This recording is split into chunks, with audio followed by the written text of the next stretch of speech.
शाहरुख वाले जुबां केसरी ऐड को आए अभी 48 घंटे ही बीते होंगे, पर पिछले 2 दिनों से इसको लेकर इंटरनेट की दुनिया में खूब बहस हो रही है।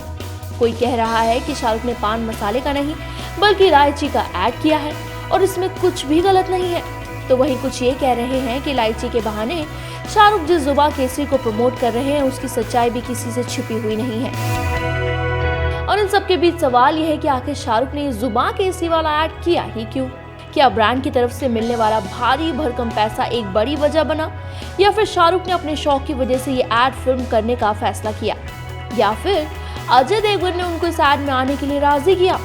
सवाल ये भी है कि जिस पठान को लेकर शाहरुख के फैंस उनके पलक पावड़े बिछाए बैठे हैं, उस पठान की तो शाहरुख कोई बात ही नहीं कर रहे और यहाँ अलग ही फ्लेवर्ड इलायची बेच रहे हैं। खैर, जिस ब्रांड के ऐड में शाहरुख नजर आ रहे हैं उसमें शाहरुख को क्यों लिया, ये समझने में कोई मुश्किल काम नहीं है।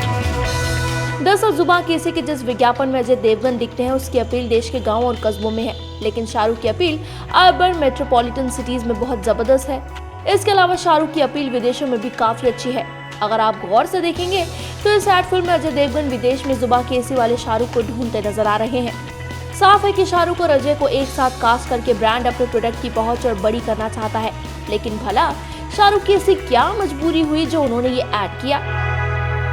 वैसे ऐसा तो नहीं कि इस ऐड के बहाने शाहरुख अब अपनी पुरानी बादशाहत को भी एक बार फिर से रिक्लेम करने की कोशिश कर रहे हैं। अगर गौर से देखा जाए तो इस वक्त शाहरुख के पास बायजू जैसे ही टाइप के टीवी एड्स है, वरना एक जमाना था जब पेप्सी से लेकर लक्स साबुन तक और ह्यूंडई की गाड़ियां सब कुछ शाहरुख ही बेचते थे। जिस टीवी के ऐड में जब शाहरुख बूढ़े बने थे तो वो ऐड में सबको आज तक याद है। इसके अलावा शाहरुख के चेहरे के दम पर ही नोकिया के फोन से एक जमाने में बिका करते थे। इतना ही नहीं, साल 2018 और 19 में शाहरुख की ब्रांड वैल्यू $66.1 मिलियन थी, लेकिन 2018 के दिसंबर के बाद से शाहरुख ने कोई फिल्म नहीं की, लिहाजा ये साफ था कि धीरे धीरे उनकी ब्रांड वैल्यू तो गिरनी ही थी। शाहरुख ने अपनी ब्रांड वैल्यू के लिए लंबे वक्त से कोई ऐड फिल्म नहीं किया, लिहाजा ऐसे में फिल्म का ऐड करने के पीछे की एक बड़ी वजह डिसेंट अमाउंट ऑफ मनी भी हो सकता है। शाहरुख एक बार फिर से अपनी ब्रांड वैल्यू को रिवाइव कर सके। जिस तरह एक खिलाड़ी की ब्रांड वैल्यू मैचेस में उसकी परफॉर्मेंस की वजह से घटती या बढ़ती है, ठीक उसी तरह एक स्टार की ब्रांड वैल्यू भी उसकी आ रही फिल्मों की वजह से घटती या बढ़ती है। और ये तो बात किसी से छिपी हुई नहीं है कि शाहरुख ने 2018 के दिसंबर के बाद से 2020 के आखिरी महीने तक काम से ब्रेक ले लिया था। उनकी अपकमिंग फिल्म पठान के बारे में भी अपडेट्स का सिलसिला अचानक से रुक सा गया है। ऐसे में ऐड फिल्म में करते रहना शाहरुख के ब्रांड स्ट्रैटेजी का भी एक हिस्सा हो सकता है। वो अलग बात है कि चॉइस ऑफ ऐड फिल्म के लिए उन्हीं के कुछ फैंस उन पर नाराज भी हो रहे हैं।